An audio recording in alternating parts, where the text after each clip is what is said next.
The human mind is built to solve puzzles. It's a survival mechanism, and nothing creates a more agonizing internal puzzle than the subtle, creeping feeling that the person you share your life with has a secret connection to a past you thought was dead and buried.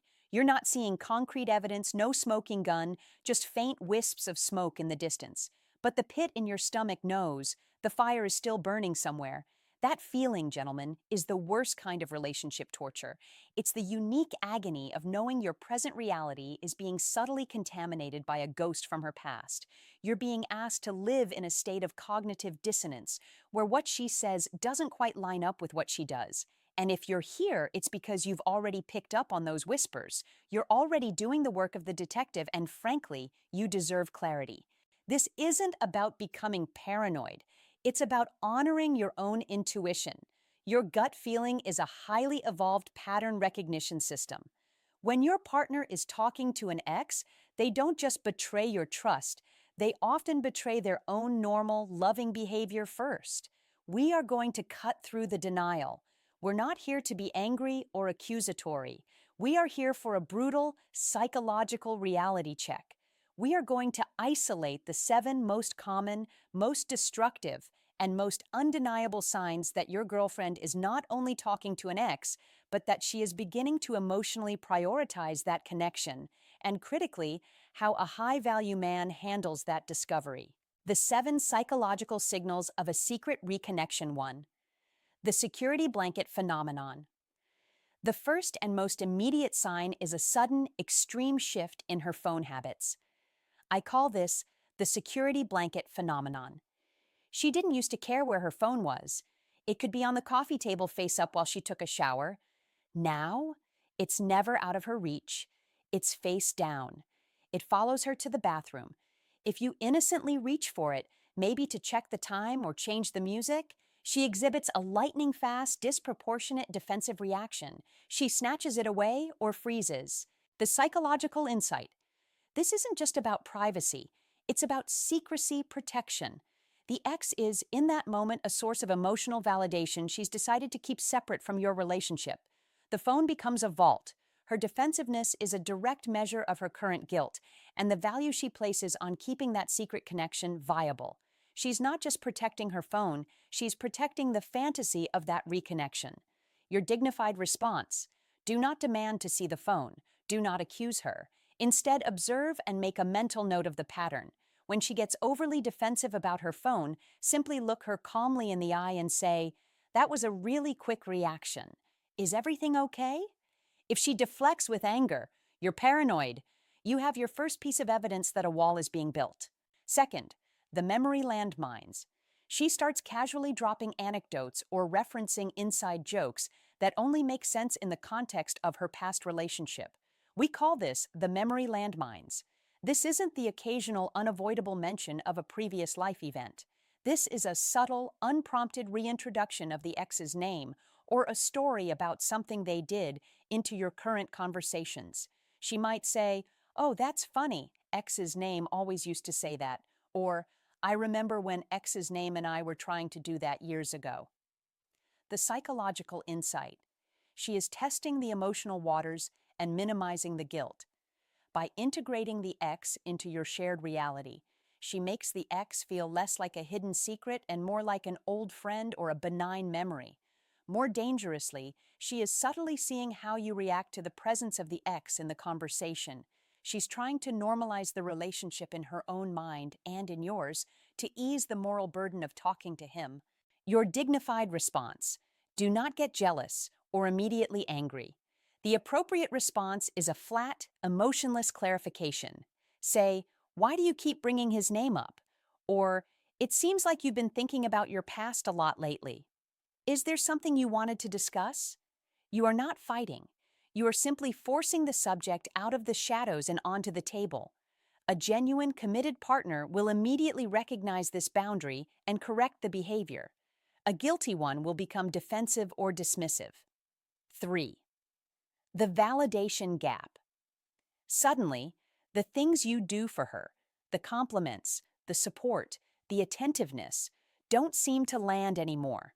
She has a persistent, low-level emotional dissatisfaction, a feeling I call the validation gap.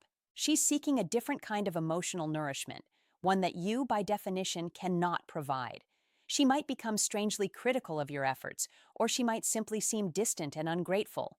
The emotional energy you put in is absorbed, but never returned. Why? Because she's getting a fresh, exciting dose of validation from the ex. The new connection makes her feel new and seen again, which makes your stable, reliable love feel routine and boring by comparison. The psychological insight: the ex represents unresolved emotional business and a shortcut back to a feeling she misses. When people reconnect with an ex, it's often not for the person, but for the version of themselves they were with that person.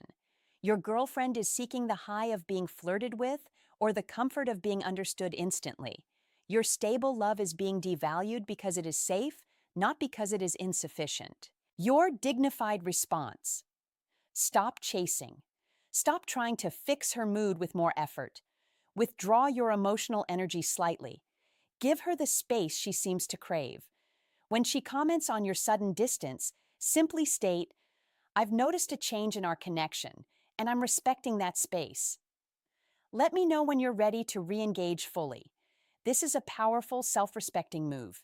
You are refusing to compete with a ghost. Fourth, the shadow of projection. This is one of the most undeniable signs of guilt.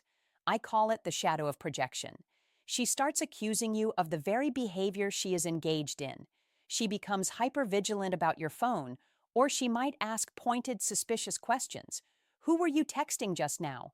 Or, "You seem distracted. Are you talking to someone?" The psychological insight. This is classic psychological projection. She is externalizing her own guilt onto you. By painting you as the potential cheater, she accomplishes two things. First, she distracts from her own actions, and second, she subconsciously tries to equalize the situation. If you are also bad or untrustworthy, her own actions feel less severe. She's creating a defensive smokescreen, and the smoke always drifts toward the fire. Your dignified response: do not fall for the trap and get defensive. That is what she wants. Instead, lean into the accusation with calm, unwavering certainty. Acknowledge her accusation without accepting the premise. You can say, "I am an open book and I have nothing to hide. Why are you so worried about my phone all of a sudden? Are you talking to someone you shouldn't be?" Turn the psychological lens back onto her with precision, forcing her to confront the source of her sudden insecurity. 5. The sudden targeted criticism. This is the sign that shows she is emotionally comparing you to her ex. I call it the sudden targeted criticism. She suddenly develops an aversion to a core part of your personality, your hobbies, or your appearance, something she never used to care about. Maybe she suddenly hates your choice of career, or criticizes the way you handle money, or she says, "Why can't you be more spontaneous like X's name was?" The psychological insight: the X is being placed on an emotional pedestal, a phenomenon known as highlight reel comparison.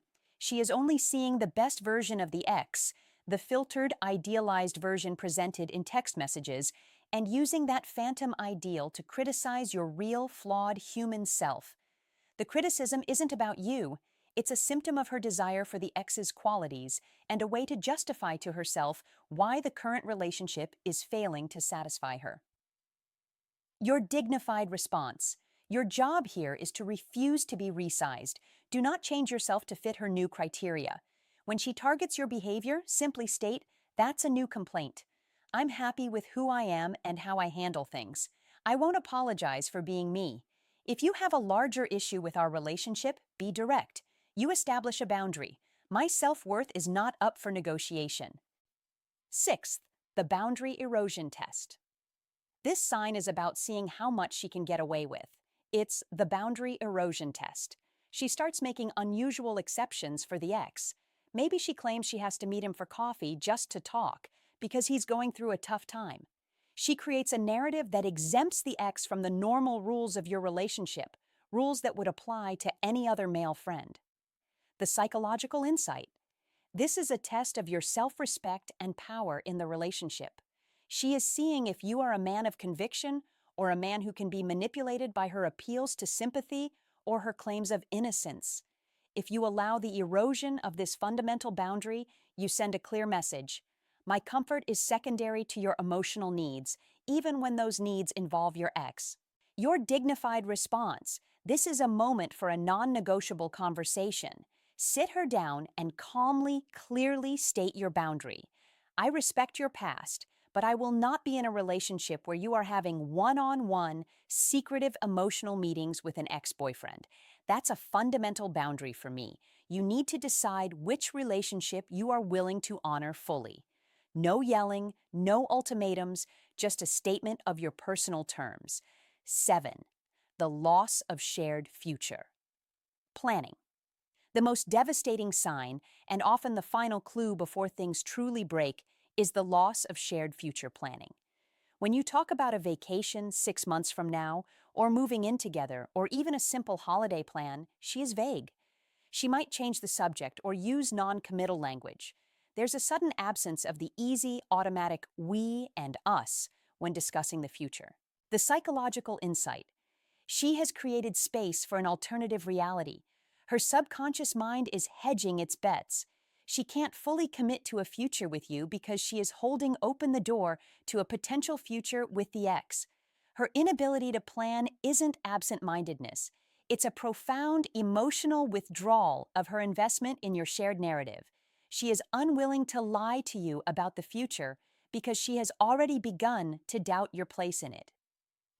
Your dignified response. Do not pressure her for commitments. Instead, reflect her uncertainty.